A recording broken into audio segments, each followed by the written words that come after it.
everybody. I'm Tom Vessel. I'm Wendy Yee. And I'm Chris Yee. Today we're taking a look at the secret of the Rats of Wistar. Not the secret of Were you going Nim. to say Secret of Nim? Yeah, come on now. You don't think that had something to do with this? Yeah, that's fair. That's fair. Come on. That's Never definitely seen what they it. were thinking. You haven't? No, I haven't, unfortunately. Well, anyway, this is, don't get too caught up in the theme. This is from the designers Daniele Sabbia and Simone Luciani, who are both very, well, Luciani more so, well known, but they make lots of pointillality games. This is one of them. But it does have some rats. You are going to go exploring. You're going to grow your rat family. You're going to find magical cheese and things like that. Let me show you. Everything in Rats revolves around this wheel here, which you have to screw in at the beginning of each game because it will not, you have to unscrew it because it will not, the board folds into 6 pieces. It won't fit back in the box. And this wheel is going to be turning each round of the game. And what players are doing, there's only 4 rounds in this game, is you're going to be placing out chiefs. So let me show you real quickly here your player board. On your player board, there's a lot of things going on here, but you have workers. You have 3 chiefs, which are kind of like workers you place on the board. You have things that you can unlock here at the bottom. So you have 2 workers that you'll have at the beginning of the game.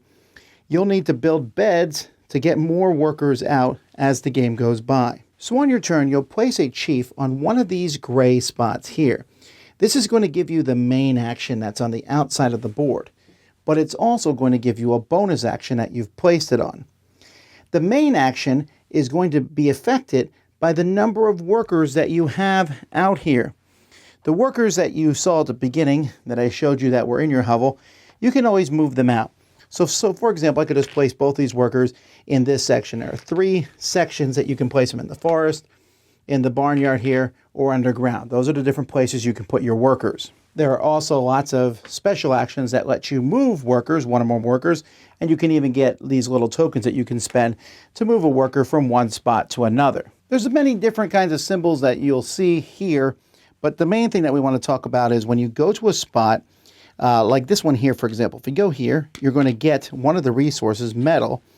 You'll get metal equal to the number of workers you have here.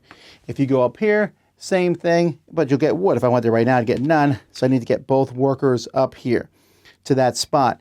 If you go here, you'll be able to dig more spots in your area. You're going to want to have these spots open so that you can have more places to put rooms. And also these spots will matter because they'll be worth points, more of them that you unlock. Or build beds. Building beds gives you workers. You need to put the bed out here in open spots on the board to get these workers. But again, the highest uncovered number is going to be worth points at the end of the game. The light bulb token is going to let you get cards. There's going to be a whole pile, 2 piles of face-up cards next to the board. And these cards give all sorts of special abilities and endgame points. They all have different costs on them. So you can see, or requirements. Sometimes you'll need this requirement. I'll talk a little bit more about that in a bit. And I think they're all different. And some of them will give you an immediate effect. Some of them will give you icons down here. And those icons are things that you need to do the other cards. So there's lots of different stuff here. And there's 2 different piles to pick from. There's also actions that let you move around the house. When you move, you're spending these move actions to open doors, which will give you some sort of random resource. You'll see this one gives you 2 of those move worker tokens. You can go into a room. If you're in a room, you can reveal that room. A room will give you things that you can do. Like this one requires that you have 2 of those symbols. This one requires you to spend 2 metal. This one here, building a ladder, does not open until this one does here. So you can decide to do something in a room. You can move to other rooms, find these tokens that you'll need to put in your house. Like this here gives me a permanent ability. When I use the shovel action, I pay 1 less metal for it. So there's different things like that that you can find. You can even all get down here and just grab this cheese. You need to stick it in an empty room in your house that gives you 6 points. But I do want to come back to these rooms. There's various rooms on the board, and you'll want to explore these rooms because, well, first of all, they can give you points and all kinds of special abilities. But when you do that, you're going to be taking a cube off your board, depending on what type of room it is. These cubes go in the bottom, these go in the top. And when you take these cubes, you'll place the cube there on the proper space that it comes from, and now you have a special ability. Like this one says, for the rest of the game, when I move, I can now move 2 people. This one is just worth 3 points. This one here lets me spend only 1 wood to build a bed rather than the 2 wood that it normally costs. There's also going to be some gold cards that are down here at the end of the first person to get a certain number of these things will get points at the end of the game. And there's all kinds of special bonus actions on here that you will get based on, like this lets you move someone 1 and take wood. And like I said, this wheel is going to rotate every turn. If you don't want to go on the board, you can always put one of your chiefs up here, which will give you a couple actions, including making you go first in the next round. At the end of the game, there's going to be 4 whole rounds of this game. You're going to have points that come from all over the place, from things that you've uncovered on your board, from points that you've gotten from cards, points that you've gotten during the game, and whoever has the most points is the winner.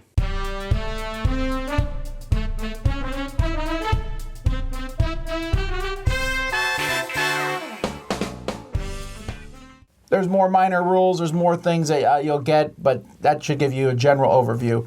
Before we jump into the game, I must once again, as I always do with Cranial Creations, speak about components. Now, 100% this is better than their last several games, and I even talked to them about it because the biggest issue for me by a mile was that stupid wheel does not stay on the board when you close the box up. No. And so I'm trying to figure out what to do. Am I going to put a little screwdriver in the box? Or you can do it with your fingers. It is possible. Especially if you don't tighten it, if you don't crank it tight, then you can just kind of with your fingers undo it. Do you have an old credit card that doesn't have a number on it? Yeah, well, You can like stick in the corner. Here's Chris's Sam's Club card. Knock yourselves out. but so I talked to them about that specifically, and they're like, well, we have so many problems with production. We couldn't figure a way to do it that would not just be trashy. And I was like, hey, magnets. You know, but they said they tested that. I don't know. The Dolken gear did it though, you know what I mean? I just found it to be a minor issue. It's not the end of the world, but I pointed out. The other thing I want to point out is I really, really, really, really, really wish this board had dual layer boards. The player boards in particular. Oh, that's funny. I never wished for it. It would be nice, sure, right? But I never sat there and thought like All those this cubes needs would have you never bumped your board a little bit and all those cubes moved? No. They moved a little bit You for bump me, it but I once, always knew where they're at. you'll be on my team. This Okay. is more of a wish list, but I really do like dual layer boards, and it just would have been neat to put things in. Would the stuff you dig out, like the dirt you dig out, would that just be a different shape then? No, it would still fit in those slots. You just okay. pop it out. There'd just be tiles that pop in and out. It'd be cute. Gotta have yeah. fingernails with the screwdriver. No, there's ways they do this in other games. I do love the art. I love the fact that I think every card is different. They all have names, so they feel invent. I think I think actually the names are clever, yeah. this has a lot of character to it. Yeah, I agree. The cards, the invention cards, all have some fun little pizzazz to them. The electric drill, what does it let you do? It lets you clear out 3 dirt from your house. That's great. Or it lets you clean out dirt for the batteries you have. There's little moments like that. The cards you flip over on the board to explore feel like quests because they have a name, they have a nice piece of art, and each step that you accomplish is like a different part of that, a little step of that quest. And if you finish one, that unlocks the other part of the quest. I don't know. That is interesting to me. And so it actually, I would say it's one of Lucetti's most thematic games. Oh, I 100% agree, So- yeah. So there's that. More than Marco Polo? So that's my thoughts. For the most part, I'm very happy with the production. I think it's good. Oh, I also hate tiny resources that then come with tokens of 5. At a personal level, I really don't like. They're too. I thought the resources are too tiny. They are a little small. I don't mind the cardboard tokens, though, of 5. Just pick one. They're all cardboard, or you give me enough tokens, I don't need the 5s. But that's in like a gazillion games. Mm-hmm. Gameplay-wise, so this all hinges on the gimmick of put out a worker, although they're not called workers, they're called chiefs. And then the strength of that chief is equal to the number of workers that you have in that area.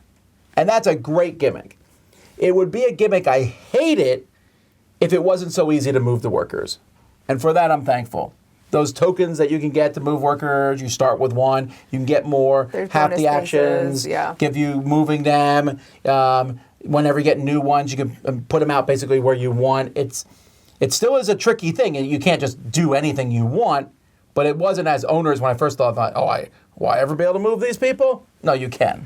I definitely found that to be the most frustrating part of this game was... In a bad or good way? In a bad way. Well, frustrating is usually bad, right? Well, no. Some people are like, Okay. I was frustrated. I loved every second of it. Okay, well, for me, it was not. It was the least positive thing about the game for me was that sometimes you move those mice or the workers or whatever you call them, the little baby mice, around at the end of your turn, prepping for your next turn. But by the time your next turn comes around, there may be no action spaces in that area. And so Why that would you part do of it at the end and not... Because what if I don't need it for that action? If I have all the mice in this one I space see. Got it. and I don't need to Forward planning. move it to the end. It's for planning. It's also giving away what you're planning on doing, and then other people can be like, oh, well, I'll take that action now. So I guess for me, I just wish... You're the one who plays with Right. her. What are you doing? Being a jerk. For one, I don't think I'd ever play this at 3 or 4. I think I would only play it at 2 because it would frustrate me too much. No, there's more spots. But there's not that many more spots. There really aren't. I don't. It scales well, but it's very tight at 4 players. Because everyone adds 3 more mice, and I think there's like 3 more spots per player. Huh. So I didn't it's- find it to be... I played it at the full count of 4, and I didn't find it to be... So I Bad. only played it at 2. Maybe it works at 3 or 4, but I feel like I would never want to play it at 3 or 4 because I would be very frustrated by that level of tactical planning. That being a side note, I did very much enjoy all else that was going on with the game, and that wasn't a complete breaker for me. What was your favorite part of the game? I liked exploring. What was your favorite part? Exploring. Okay. You know what my favorite part is? Exploring? It's such a... I was like, why would you not want to explore? It's the most fun part of the game for me. You're like, woo, look what I found. I don't know. I like that. You get more stuff and more points. Like, you dig, and you're like, okay, I dig twice. Cool. Like, now I have 2 more open spaces and I 3 know. points. It's just the most fun action. Yeah. But one of my favorite parts is being able to upgrade, right? You mentioned you get those little tokens to move your multiplier workers around. Guess what upgrade I almost always want? Spend a token to move 2 instead of 1, right? I love those little upgrades. That's a very Luciani thing, right? The It cubes on the is. bottom. Yeah. I feel like a lot of games he does that. As soon as I read that in the rules, I was like, yes! Actually, my first one is changing it cheaper to dig rooms or one of them for 1 wood. getting a discount And then I was as an like, upgrade. and now, Yeah. No, I love those types of upgrades, and that's something he does in a lot of his games. And the better ones have a cost, or they're harder to get because they're the gray mice or gray rooms. Right. But the linchpin to be able to actually upgrade is to explore. Once again, driving home that point that I think exploring is fun because you flip over stuff and you don't know what it is, right? But it also opens up the avenues for upgrades and stuff. You have to go do that. I would be extremely curious if anyone has done well at this game without running all over the house. I wonder if you sat in a room and you were like, hey, I'm going to complete this room while other people explore, and then you're like, okay, I will move to another room and I will complete this room. But you could also drop, and I didn't mention this thing, but you can drop these little tents off and be like, and now I can go to everyone anytime I feel like it. It's kind of a... Yeah. It's so brilliant because you mentioned frustrating earlier, right, in terms of a good or bad way, right? So an example of a good, tension, kind of a frustration is, when do I leave a tent in a room to still be able to complete quests and recruit the mice there, right? Because this one doesn't look really good right now, but if I play a few more cards, I'll have all the tags that I need to complete some of those quests. Do I drop it off now, or do I explore more rooms and I might really need my tents later? I think that's a good sense of tension. Occasionally, I'll play some games and I'll go, man, the deck was a little too small. Oh my goodness. They didn't fool around with these decks. They're huge. You will Why not are even they see. huge? You will not see 1/10 of the cards per game. And so because of that, I want to bring it around to this point is there are take that cards in the game. Take them out. I'm not. Yeah, I don't. Why are they in the game? I counted. don't. I think there's 15. There's not very many at all. very few. And you can take them out. I don't get it. I'm playing this Euro game, and then Chris is like, either lose 2 points or lose all your wood, or whatever it is. I'm like, oh, I guess I have to lose 2 points now. And it just feels like this weird thing in the game. And I get maybe it adds theme, and there is a guardian dog robot. that protects you from them, but I don't want to have to buy that. And it has to show up because, again, the decks are really thick. Yes. Which, again, that's not a really huge complaint because I like having variety in games. Then you can take that cards out. It's a more complaint for me. I don't really like games that have giant decks that you don't go through. Oh. Well, In a 4-player game, yeah, but it did you means every get game's through- different then. Well, in a 4-player game, did you get through most of the deck? No. No. Okay. No, not even Close. Okay. a third, I think. I'm not exaggerating. So that's the thing. That's what I dislike about Terraforming Mars and Ark Nova. And I love those games. I love those games a lot. But that's my biggest complaint about those types of games. Oh, well, That's what The you really dislike big about decks. it? We're 100% opposite there. I love big decks. Wow. Because you may be like, cool, I'm going heavy plants. I start out with lots of plants cards in Terraforming Mars. And then all of a sudden, you're like, I never see any more plants cards for the rest of the game. Just that kind of stuff. I want to be able to plan a little bit more, and I want to feel like I can invest in something based on my choices, not just based on, hey, the deck never showed me cards. Yeah, so then you go by the cards in the deck. And before you yell at me about that, Terra Mystica. Which is not one of my favorite games. Oh, no, I've been foiled. But that's weird. I don't know. Maybe just the way that I play this game.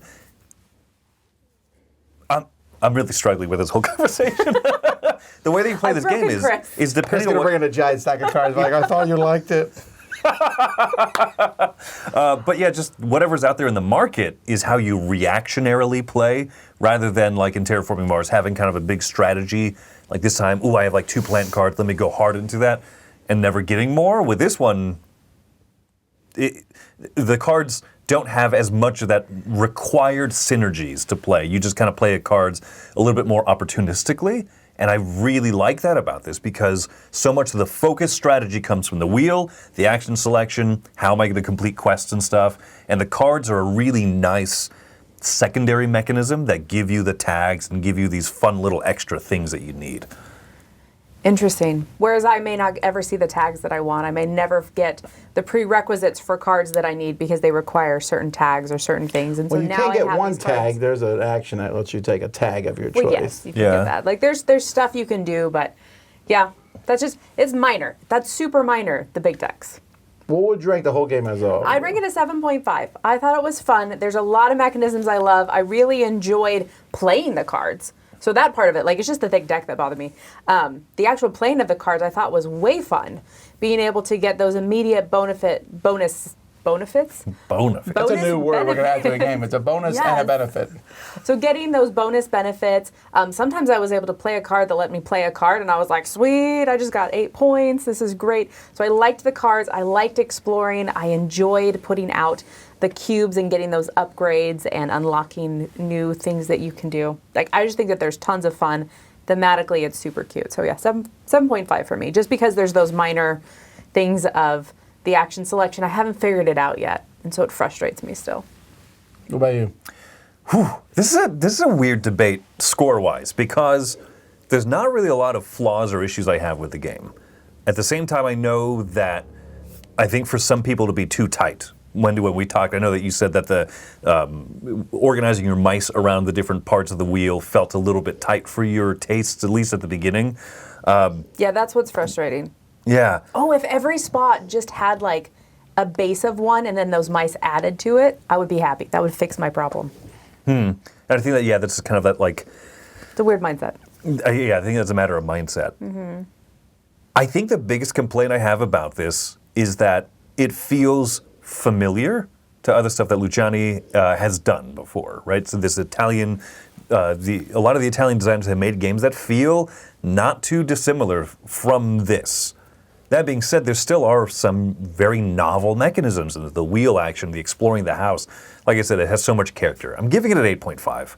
Oh, really? I really enjoy this one a lot. Yeah, it's a little bit more smooth and quicker than some of their recent games. I think of Golem and stuff, a game that requires a lot of investment to just even start playing the game. This one's quicker. This one's easier to kind of jump into, and the theme really brings it to life for me. It's very fun. Yeah, 8.5. I've been so debating on this. Can I give it an 8.25? No. You made the scale, Tom. You have to stick with it. Probably an 8. But that's still good. So really good. So I like the theme. I like the exploring. I feel like the wheel's a little weaker than I would like it to be, which is a weird thing to complain about. Like, look, it's a wheel that spins. I'm like, okay, that's cool and all, but hey, on turn 4, the action of explore, which everyone wants to do, has only 2 spots. So that makes turn order a bigger deal. But the turn order action, one of 12 actions you'll take, 15. No, 12. Is it 5 actions? 5 rounds or 4? It's 5 rounds. Yeah, 5 rounds, 3 actions. Okay. I may have said the wrong in the overview. But whatever, how many actions you get, that to take a turn order action, you're like, I took one of my valuable actions to do a turn order action, which is fine. And I'll get to go first next time. But Chris just took an explorer action that was so much cooler. But that turn order action's also pretty good. The fact that it's a potion, which that's probably the weirdest symbology of the game. Potion means one of these 4 basic actions. Yeah, That you must do now. You don't get a potion for later. Right, yeah. I would do love it right a potion now. for later. But I think that action can be really strong, placing a cube or playing a card particularly. Those are very important bonuses to get. In fact, sometimes it's the only way to do them.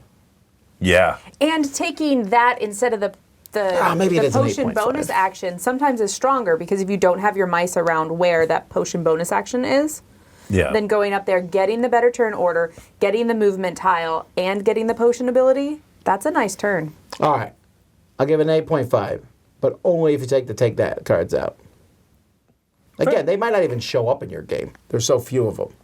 Yeah, And if they do show up, people won't buy them, so... I've it only takes one person, Wendy. I've had the one that shows up that says, at the end of the game, 2 points for every take that card you've played. And people are like, what's this? No one knows the symbol. But I do love the theme. I like a lot of the ideas. I would like to see more along this line rather than, Newton, for example. I'd rather play Rats of Wistar. But it's a cool thing. I think will attract a lot of people who might not normally play his kind of games. Will try this out, and they'll enjoy all the different ways to get points from it. So that's Rats of Wistar. I'm Tom Vassell. I'm Wendy Yee. I'm Chris Yee. The Secret of Wistar.